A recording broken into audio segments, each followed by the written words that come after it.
Well, it's Friday evening here in Washington, D.C. We don't have a speaker yet, but I'm going to tell you there's a lot more going on this week than just the speaker's race. One thing that's gotten lost in all of this is a discussion about the rules changes that the Republican conference is going to bring and propose to be adopted to govern this body, this 118th Congress, once we move forward.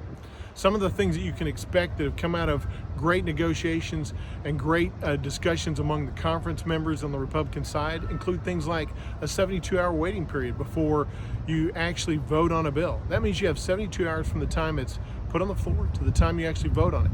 Time for you to read the bill and understand the bill and actually know what you're voting on. That's different than what the Democrats have given us over the past several years. Another great example is this idea of germaneness. Now, this concept and definition of this word germaneness is technical, but over the past few years, the Democrats have used it to allow a very broad definition to give them the ability to put any kind of amendment they wanted to on bills outside of the scope of the actual issue itself dealt with in the bill. We want to limit the scope and the definition of germaneness, and that's important because that means we're going to get back to single subject bills. That's really what we need to do. We're going to end proxy voting. That should have been ended a long time ago. We need to be here.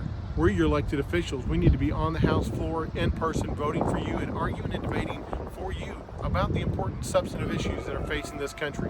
We shouldn't be doing that from thousands of miles away. Those are just a few of the examples of the rules changes that we're going to have. Another one that's important to the American people is cut-go and the re-implementation of that idea of cut-go, which means you cannot offer to increase spending in any area of the government unless you find a way to decrease it in another area. That's important because we can't sustain ourselves with increased spending like it's been going on the past couple of years. We have to rein in spending. So the Republicans are hard at work, and this discussion you've seen this week about the speaker really is about the rules. Behind the scenes, it's about the rules. What rules are going to govern us going forward? We're going to have a bottom-up approach, not a top-down approach as to who governs in the Republican conference, and there's going to be accountability for our leadership if they don't toe the line and continue with our conservative values that we hold dear in East Texas. So stay tuned to see what happens in the speaker's race, but be assured the rules that govern us going forward are going to make sure we're accountable and we're transparent to you.